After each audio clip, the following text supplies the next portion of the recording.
ಮಹಿಳೆಯ ಅಪಹರಣ ಹಾಗೂ ಅಶ್ಲೀಲ ವಿಡಿಯೋ ಪ್ರಕರಣ ಸಂಬಂಧ ಎಸ್ಐಟಿಗೆ ವಹಿಸಿರುವುದು ಸ್ವಾಗತಾರ್ಹ. ಆದರೆ ತನಿಖೆ ದಿಕ್ಕು ತಪ್ಪುತ್ತಿದೆ ಎಂದು ಜೆಡಿಎಸ್ ಜಿಲ್ಲಾ ಘಟಕದ ಅಧ್ಯಕ್ಷ ಕೆಎಸ್ ಲಿಂಗೇಶ್ ಆರೋಪಿಸಿದರು. ಹಾಸನದಲ್ಲಿಂದು ಪತ್ರಿಕಾಗೋಷ್ಠಿಯಲ್ಲಿ ಮಾತನಾಡಿದ ಅವರು, ನಿನ್ನೆ ಹಾಸನದಲ್ಲಿ ಜೆಡಿಎಸ್ ಕೋರ್ ಕಮಿಟಿ ಸಭೆ ನಡೆಸಿದ್ದೇವೆ. ಈ ಸಭೆಯಲ್ಲಿ ಸರ್ವಾನುಮತದಿಂದ ತೀರ್ಮಾನ ಕೈಗೊಂಡಿದ್ದು ಎಸ್ಐಟಿ ತನಿಖೆಯನ್ನ ಸ್ವಾಗತಿಸಿದ್ದೇವೆ. ಆದರೆ ಮುಂದಿನ ದಿನಗಳಲ್ಲಿ ತನಿಖೆ ದಿಕ್ಕು ತಪ್ಪಬಾರದು, ಪಾರದರ್ಶಕತೆಯಿಂದ ನ್ಯಾಯಸಮ್ಮತ ತನಿಖೆ ಆಗಬೇಕು ಎಂದು ಎಲ್ಲರೂ ಅಭಿಪ್ರಾಯ ವ್ಯಕ್ತಪಡಿಸಿದ್ದಾರೆ. ಎಸ್ಐಟಿ ತನಿಖೆಯಲ್ಲಿ ಅಶ್ಲೀಲ ವಿಡಿಯೋ ಪೆನ್ ಡ್ರೈವ್ ಹಂಚಿದವರ ಬಗ್ಗೆ ತನಿಖೆ ನಡೆಯುತ್ತಿಲ್ಲ. ಪೆನ್ ಡ್ರೈವ್ ಹಂಚಿಕೆ ಮೂಲಕ ಜಿಲ್ಲೆಯ ನೂರಾರು ಮಹಿಳೆಯರ ಮಾನ ಹರಾಜು ಆಗುತ್ತಿದೆ. ಹಲವರು ಸಾಮಾಜಿಕವಾಗಿ ಅವಮಾನ ಎದುರಿಸುತ್ತಿದ್ದಾರೆ. ಈ ಬಗ್ಗೆ ಜಿಲ್ಲಾಡಳಿತ, ಜಿಲ್ಲಾ ಪೊಲೀಸ್ ವರಿಷ್ಠಾಧಿಕಾರಿಗಳು ಅಗತ್ಯ ಕ್ರಮ ಕೈಗೊಂಡು ವಿಡಿಯೋ ವೈರಲ್ ಆಗುವುದನ್ನು ತಡೆಯಬೇಕು.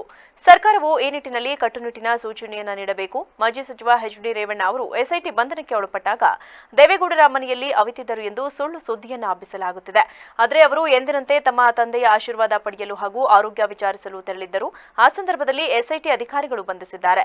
ರಾಜಕೀಯ ದುರುದ್ದೇಶದಿಂದ ಎಸ್ಐಟಿಯವರು ರೇವಣ್ಣ ಅವರನ್ನ ತನಿಖೆಗೆ ಬಂಧಿಸಿದ್ದಾರೆ. ಆದರೆ ಅವರನ್ನ ಬಂಧಿಸುವ ಬದಲು ಹಾಗೆ ತನಿಖೆ ಕೈಗೊಳ್ಳಬಹುದಾಗಿತ್ತು. ರಾಜ್ಯದ ಪ್ರಮುಖ ರಾಜಕೀಯ ಪಕ್ಷದ ನಾಯಕರು ಹತಾಶ ಮನೋಭಾವದಿಂದ ಈ ರೀತಿ ಮಾಡಿದ್ದಾರೆ. ತೋಳ ಗುಂಡಿಗೆ ಬಿದ್ದಾಗ ಆಳಿಗೊಂದು ಕಲ್ಲು ಎನ್ನುವ ರೀತಿ ಆಗಿದೆ.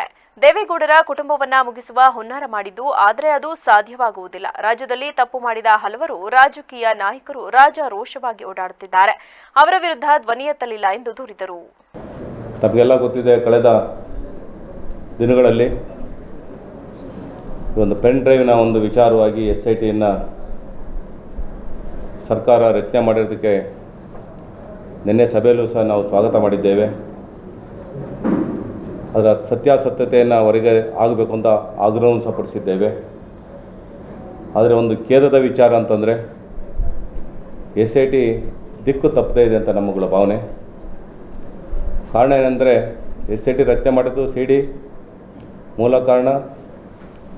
ಅದನ್ನು ಹೊರಗಡೆ ಬಿಟ್ಟಂಥವ್ರು ಈ ಒಂದು ಮಹಿಳೆಯರ ಮಾನ ಹರಾಜು ಮಾಡ್ತಕ್ಕೆ, ಯಾಕೆಂದರೆ ಯಾವುದು ಬ್ಲರ್ ಮಾಡಿಲ್ಲ ಏನೂ ಅಲ್ಲ, ನೇರವಾದಂಥ ಸಿಡಿನಲ್ಲೇ ಬಿಟ್ಟುಬಿಟ್ಟು ಅನೇಕ ಮಹಿಳೆಯರಿಗೆ ಸಾಮಾಜಿಕ ಜಾಲತಾಣದಲ್ಲಿ ನೋಡಿದಂಥ ಸಂದರ್ಭದಲ್ಲಿ ಅವ್ರಿಗೆ ಅಪಮಾನವಾಗಿದೆ, ಅವಮಾನವಾಗಿದೆ.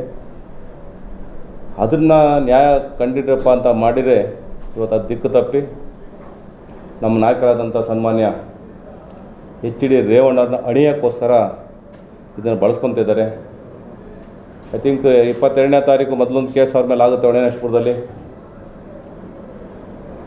ಎಸ್ಐಟಿ ರಚನೆ ಮಾಡಿದ್ದೀನೇ ಆಮೇಲೆ ಗೊತ್ತಾಗುತ್ತೆ ಅವರಿಗೆ ಯಾರು ಮೂಲ ಕಾರಣರಾಗಿದ್ದರು, ಅಂದರೆ ಕೇಸ್ ಕೊಡ್ಸೋರಲ್ಲಿ ಅವ್ರು ಕಾರಣಭೂತರಾಗಿದ್ದರು. ಈ ಕೇಸಲ್ಲಿ ಏನೂ ಇಲ್ಲ, ಇದು ಬೇಲಬಲ್ಲು, ಇದರಲ್ಲಿ ಯಾವ ಸಹ ಇವನ್ನೇನು ಮಾಡೋದು. ಶಾಸಕ ಸಿಎನ್ ಬಾಲಕೃಷ್ಣ ಮಾತನಾಡಿ, ರೇವಣ್ಣ ಅವರು ಎಸ್ಐಟಿ ತನಿಖೆಗೆ ಸಹಕಾರ ನೀಡುತ್ತಿದ್ದರು. ಆದರೆ ಅವರನ್ನ 4 ದಿನಗಳ ಕಾಲ ಬಂಧನಕ್ಕೆ ಡಿಸಿ ಎಸ್ಐಟಿ ತನಿಖೆ ಕೈಗೊಳ್ಳುವ ಅಗತ್ಯ ಇರಲಿಲ್ಲ. ಅವರು ಬೆಂಗಳೂರು ಅಥವಾ ಹೊಳೆನರಸೀಪುರದಲ್ಲಿ ಇದ್ದುಕೊಂಡೇ ತನಿಖೆಗೆ ಸಹಕಾರ ನೀಡುತ್ತಿದ್ದರು. ಅಶ್ಲೀಲ ವಿಡಿಯೋಗಳು ಸಾಮಾಜಿಕ ಜಾಲತಾಣದಲ್ಲಿ ಬೇಕಾಬಿಟ್ಟಿ ಹರಿದಾಡುತ್ತಿದೆ. ಈ ಬಗ್ಗೆ ಎಸ್ಐಟಿ ಹಾಗೂ ಸರ್ಕಾರ ಅಗತ್ಯ ಕ್ರಮ ಕೈಗೊಳ್ಳಬೇಕು. ಕೆಲವರು ಅಶ್ಲೀಲ ವಿಡಿಯೋಗಳನ್ನ ತಿರುಚಿ ಫೋಟೋಶಾಪ್ ಮಾಡುವ ಮೂಲಕ ಹರಿಬಿಡುತ್ತಿದ್ದಾರೆ.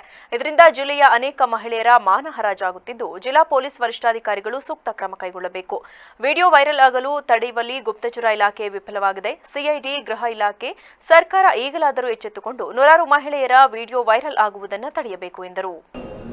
ಇವತ್ತು ಪೆನ್ ಡ್ರೈವ್ನ ರಾಜಕೀಯ ಒಂದು ದುರುದ್ದೇಶಕ್ಕೆ ಬಳಕೆ ಮಾಡ್ತಿದ್ದಾರೆ ಅಂತಕ್ಕಂಥದ್ದು ಸಾರ್ವಜನಿಕ ಅಭಿಪ್ರಾಯದಲ್ಲಿ ಇವತ್ತು ಚರ್ಚೆ ಆಗ್ತಿರುವಂಥ ಹಿನ್ನೆಲೆಯಲ್ಲಿ ನಾವು ಇವತ್ತು ಪತ್ರಿಕಾಗೋಷ್ಠಿನಲ್ಲಿ ಭಾಗವಹಿಸಿದ್ದೇವೆ. ನಿನ್ನೆ ಕೂಡ ನಮ್ಮ ಜಿಲ್ಲಾಧ್ಯಕ್ಷರ ಒಂದು ಅಧ್ಯಕ್ಷತೆಯಲ್ಲಿ ಜಿಲ್ಲೆಯ ಎಲ್ಲ ತಾಲೂಕಿನ ಪ್ರಭಾವಿ ಮುಖಂಡರುಗಳು, ಜನಪ್ರತಿನಿಧಿಗಳು ಕೂಡ ಚರ್ಚೆ ಮಾಡಿ ಇದನ್ನು ಮಾಧ್ಯಮದ ಮೂಲಕ ಜನತೆಗೆ ತಿಳಿಸುವಂಥದ್ದಕ್ಕೆ ನಾವೆಲ್ಲರೂ ಕೂಡ ಭಾಗಿಗಳಾಗಿದ್ದೇವೆ. ಈಗ ಒಂದು ಪೆನ್ ಡ್ರೈವ್ ಒಂದು ವಿಚಾರದಲ್ಲಿ